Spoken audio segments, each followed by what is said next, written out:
Welcome to the world of Dyingland. Excited itong dalawa kung kasamang bata dahil gusto nilang ma-experience ang lugar na ito. Kaya yan, hintay lang namin kaming makapasok at yan, nilagyan na nga sila ng palatandaan na pwede na silang pumasok. Masarap din maging bonding time ito para sa mga bata. Ayan na, tuwan-tuwa sila dahil ngayon lang sila nakapasok. At ito na nga ang mabubungaran mo dito. Malaking bunganga ng dinosaur. Alam niyo naman tayong mga content creator, hindi maaaring walang video-video at picture-picture para may pang-post tayo. Bising-busy nga pala dyan si Chanel sa kanyang ginagawa. At yan, hindi nga mauubusan ng gagawin ng mga anak nyo kapag dinala nyo dito.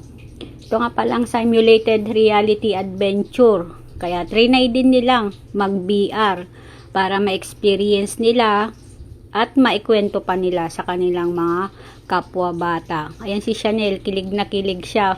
At yung isa naman ay napaka-easy lang ang pagkakaupo.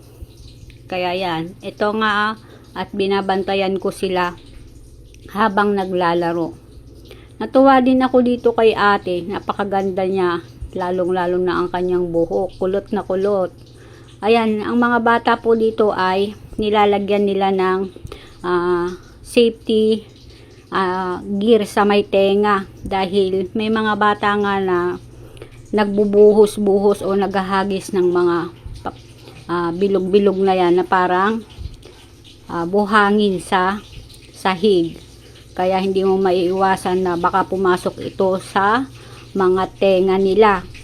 Ito na nga ang aking dalawang bata. Hindi nila alam kung ano ang kanilang gagawin. Dahil nakakatuwa nga naman pala dito sa loob.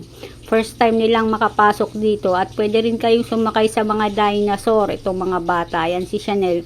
In-experience niya ang pagsakay. Dahil sayang naman ang kanyang token kung hindi niya ito i-experience. Maraming paglilibangan ang mga bata dito. Kaya pwede nyo silang ipasyal dito. 1 oras at kalahati lang ang binuo naming oras dito dahil ayaw naming magpagabi. Kaya maraming salamat din sa nag-treat sa amin. Sabi nga ng mga bata, tuwang-tuwa sila dahil sa experience na ito. Pero sabi pa ni Chanel, babalik daw siya dito. Kaya natutuwa naman ako dahil nagustuhan nila ang lugar na ito. Hindi mawawala talaga ang pag-video-video dyan. Ayan. Kala mo nasa loob ka ng isang kagubatan. Hanggang sa muling video, maraming salamat sa panonood. Bye-bye.